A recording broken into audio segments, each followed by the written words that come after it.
Hi again, Greg Bell, the News Tribune at Lumen Field in Seattle. Today's Seahawks win, 20-10 over the Cardinals, really wasn't for today. I think it was much more for the future, and here's why. One, they learned that Jake Bobo and Jackson Smith and Jigba can be every part of this offense and be in the red zone and be in touchdown situations and toe drags like Tyler Lockett in Bobo's case, an amazing catch he had inside the sideline of the end zone. But that gives not only Geno Smith, but play caller Shane Waldron the confidence that, hey, even if we don't have Metcalf, if they want to double Metcalf or Lockett, we can unleash Bobo and Smith and Jigba for big key plays in games. And that's going forward, that makes a difference. That's an intangible that matters. Bobo talked about that after the game. On defense, Devin Witherspoon is proving that they cannot be enough of a role for him. He was fantastic today, and you're barely going to see him in the score sheet for statistics because he had a sack taken away on a really ridiculous penalty, and an interception in the end zone was another ridiculous penalty. Boye Mafe just brushing his hand down onto the helmet of the quarterback, and of course, if you get anywhere near a quarterback after he throws in the NFL, you're going to get called on it. He had every much of a game like the Giants game without the return for a touchdown. It's just the two ridiculous penalties took it off the board.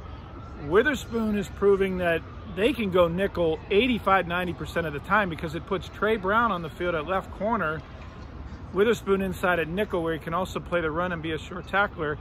And as we saw today, they can go three safeties with that nickel as well. Early in the game, first half, they were three safeties with Adams, Diggs, and Julian Love, far more than they were in Cincinnati. It took Jordyn Brooks off the field. What's that mean for the future?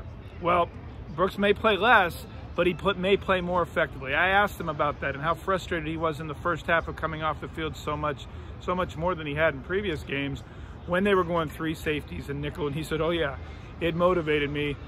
And second half, he was going all over the place, taking down Joshua Dobbs one time as a backside linebacker on a bootleg to the opposite side. That was as impressive a play as I've seen Brooks make all year, especially 9 months after an ACL injury. He talked about that play in particular, saying that he knew Dobbs wasn't going to throw the ball, and he took off running laterally to take the quarterback down short of the line to gain.